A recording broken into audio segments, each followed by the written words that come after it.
जागो इंडिया सुबह के 6:30 बजने वाले हैं। वक्त हो गया फटाफट अंदाज में आज की बड़ी खबरें देखने का। बड़ी खबरों में आपको दिखाएंगे देश और दुनिया का कोरोना अपडेट। आइए शुरुआत करते हैं 100 बड़ी खबरों की 10 मिनट में।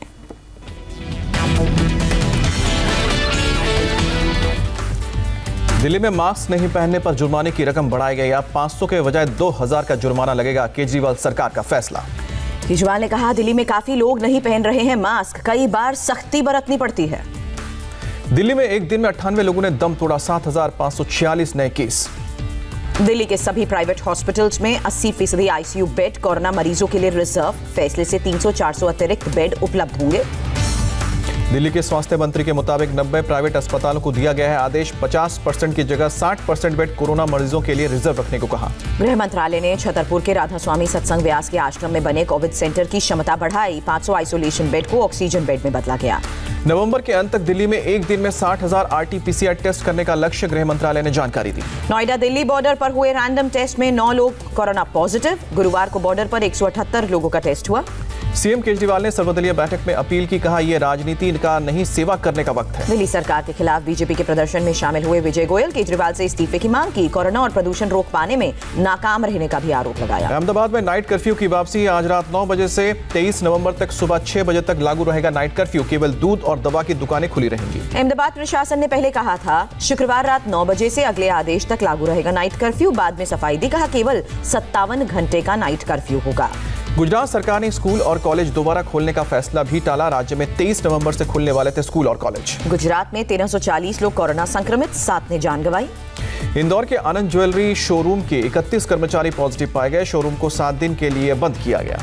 आनंद ज्वेलरी शोरूम के करीब 1/3 कर्मचारियों में कोरोना की पुष्टि हुई। पिछले 10 दिन में शोरूम आए लोगों के बारे में मांगी गई जानकारी। गुरुवार से उज्जैन में मास्क नहीं पहनने वालों पर कार्रवाई। 10 घंटे के लिए अस्थायी जेल भेजा जा सकता है। दिल्ली से लौटे लोगों का चंडीगढ़ में हो रहा है टेस्ट। दिल्ली से आए लोगों से कम 6 फीट की दूरी बनाने की भी सलाह। दिल्ली से बस या ट्रेन के जरिए लखनऊ पहुंचने वालों का भी हो रहा है रैंडम कोरोना टेस्ट। बस अड्डे और रेलवे स्टेशन पर टीम तैनात। यूपी के शामली में कोरोना का डोर टू डोर सैंपल इकट्ठा करने गई टीम पर हमला हुआ। एक शख्स ने ड्राइवर की डंडे से पिटाई की। शामली में हमले के बाद महिला डॉक्टर ने थाने में दर्ज कराई शिकायत। वायरल वीडियो के आधार पर पुलिस कर रही है आरोपी की तलाश। देश में बीते 24 घंटे में कोरोना के 46,000 से ज्यादा नए केसेस आए। 583 संक्रमितों की मौत हुई। देश में एक दिन में कोरोना से 45,000 से ज्यादा लोग रिकवर। एक्टिव केस की संख्या 4,43,000 के पार।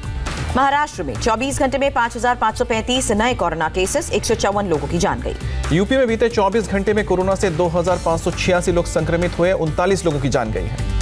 केरल में कोरोना के 5,722 नए केसेस, बीते 24 घंटे में 26 कोरोना संक्रमितों की मौत हुई। केंद्रीय स्वास्थ्य मंत्री डॉक्टर हर्षवर्धन का दावा, 2 महीने में आ सकती है कोरोना वैक्सीन।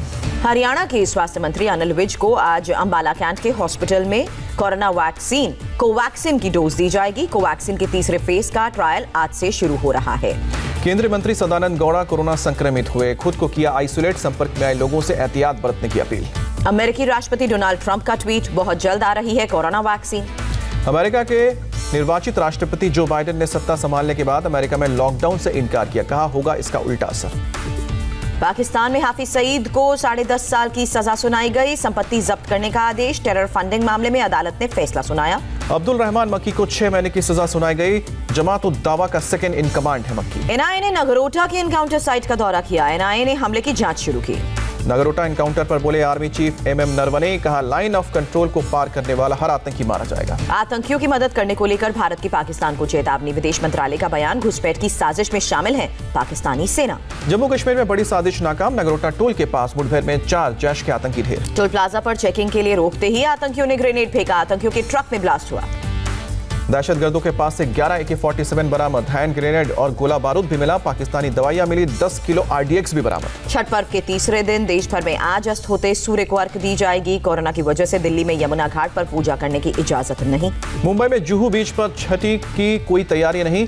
BMC ने मुंबई में समंदर किनारे छठ पर रोक लगाई है। पुणे के पिंपरी चिंचवाड़ में भी सार्वजनिक जगहों पर छठ करने पर रोक है। दिवाली के बाद कोरोना के केसेस में तेजी आई। इंडिया टीवी के editor in chief Rajat Sharma फिर से NBA के अध्यक्ष चुनेंगे। NBA की बोर्ड मीटिंग में सर्वसम्मति से फैसला। 15वें G20 शिखर सम्मेलन में हिस्सा लेंगे प्रधानमंत्री नरेंद्र मोदी। सऊदी अरब की अध्यक्षता में 21 और 22 नवंबर को वीडियो कॉन्फ्रेंसिंग के जरिए सम्मेलन होगा। पीएम मोदी ने बेंगलुरु टेक समिट 2020 का उद्घाटन किया। बोले टेक्नोलॉजी से तेजी से बदली है लोगों की जिंदगी। प्रधानमंत्री ने गिनाई उपलब्धियां। बोले टेक्निक की वजह से ही गरीबों को तेजी से मदद भी मिली। लग्जमबर्ग वर्चुअल समिट में शामिल हुए प्रधानमंत्री मोदी। 3 करार पर हस्ताक्षर हुए। कारोबार बिजनेस में सहयोग बढ़ाने को लेकर सहमति बनी। राष्ट्रपति रामनाथ कोविंद की लिखी 2 किताबों का रक्षा मंत्री राजनाथ सिंह ने विमोचन किया। दोनों किताबों में राष्ट्रपति की स्पीच का संग्रह है। पदभार ग्रहण करने के 4 दिन के अंदर बिहार के शिक्षा मंत्री ने इस्तीफा दिया। मेवालाल चौधरी पर भ्रष्टाचार के आरोप लगे। मेवालाल चौधरी को मंत्रालय संभालने के कुछ ही घंटे के अंदर इस्तीफा देना पड़ा। शिक्षा व्यवस्था दुरुस्त करने की बात कही थी। मेवालाल चौधरी के इस्तीफे के उनके समर्थकों के अंदर निराशा। बधाई देने पहुंचे लोग अपना गुलदस्ता रखकर वापस लौटे। तेजस्वी ने मेवालाल चौधरी के इस्तीफे को नाटक बताया। पूछा, आपने मेवालाल को मंत्री क्यों बनाया? कहा, असली गुनहगार नीतीश। तेजस्वी ने कहा, महज एक इस्तीफे से बात नहीं बनेगी। अभी 19 लाख संविदा नौकरियां समेत कई मुद्दों पर मिलेंगे मौके। सुशील कुमार मोदी ने तेजस्वी से इस्तीफा मांगा। कहा, खुद IRCTC घोटाले में जमानत पर हैं। जीतनराम मांझी ने बिहार असेंबली के लिए प्रोटेम स्पीकर के पद की शपथ ली। 23 नवंबर तक शुरू होगा विधानसभा का सत्र। पश्चिम बंगाल के मालदा में सुजापुर में प्लास्टिक फैक्ट्री में ब्लास्ट हुआ। 6 मजदूरों की जान गई। ब्लास्ट के कारण फैक्ट्री की बिल्डिंग भी उड़ गई।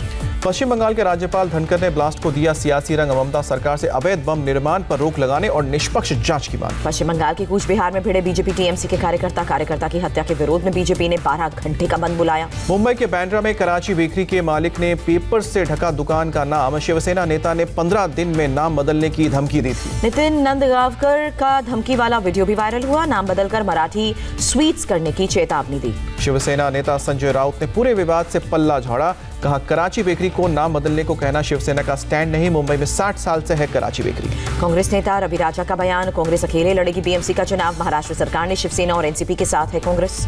यूपी में लव जिहाद का मामला आया सामने। डॉक्टर ने पहचान छिपाकर नर्स से दोस्ती की और फिर बनाए धमबंद। गुपकार गैंग के बहाने कांग्रेस पर यूपी के सीएम योगी का हमला। कहा, गुपकार समझौते पर रुख साफ करे कांग्रेस। सीएम योगी ने कांग्रेस पर जम्मू कश्मीर में 370 लागू कर अलगाववाद को बढ़ावा देने का आरोप लगाया। कहा, कांग्रेस का दोहरा चरित्र देश की सुरक्षा के लिए खतरनाक। असम सरकार के मंत्री हेमंत बिस्व शर्मा का बयान। कांग्रेस का मौजूदा रोल देश के लिए खतरनाक। पूछा, क्या कांग्रेस आर्टिकल 370 लाना चाहती है वापस? देश में तीसरे मोर्चे की कवायद शुरू। तेलंगाना के सीएम के चंद्रशेखर राव का बीजेपी विरोधी मंच बनाने का ऐलान। पंजाब के सीएम कैप्टन अमरिंदर सिंह के बेटे से ईडी ने फिर पूछताछ की। रणिंदर सिंह से जालंधर में सवाल जवाब हुए। कहा, छिपाने के लिए कुछ नहीं। लुधियाना में कृषि कानून के खिलाफ प्रदर्शन। भारतीय किसान संघ का 27 नवंबर को दिल्ली में आंदोलन का ऐलान। महाराष्ट्र के मंत्री असलम शेख का केंद्र पर आरोप। का बीजेपी सरकार में सीबीआई बनी पान की दुकान।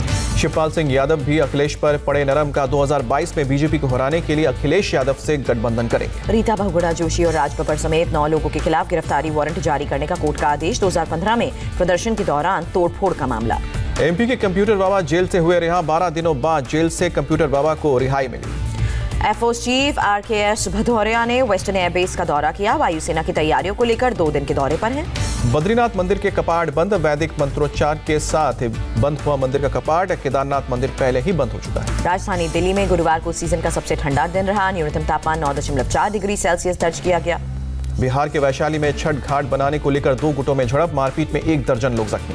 मेरठ के सरधना में पानी भरने को लेकर हुए विवाद में 2 पक्षों में मारपीट हुई। पथराव और फायरिंग में दर्जनों लोग जख्मी।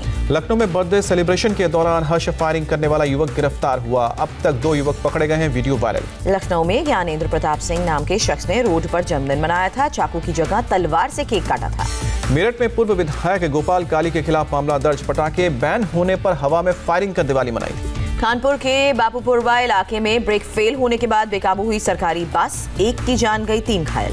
पश्चिम बंगाल में हावड़ा ब्रिज पर एक चलती बस में अचानक आग लगी। सभी यात्रियों को सुरक्षित बाहर निकाला गया। दिल्ली के नागलो इलाके में कार्डबोर्ड बनाने वाली फैक्ट्री के गोदाम में आग लगी। दमकल की 13 गाड़ियों ने कड़ी मशक्कत के बाद काबू पाया। दिल्ली के आरकेपुरम इलाके में लिफाफा गैंग के 8 सदस्य गिरफ्तार। लोगों को बेवकूफ बनाकर पैसे, गहने और ATM कार्ड लूट लेते थे। DRI ने 2 ट्रक से 66 किलो वजन के 400 गोल्ड बार जब्त किए। म्यांमार बॉर्डर से लाए जा रहे थे। सोने की कीमत 35 करोड़।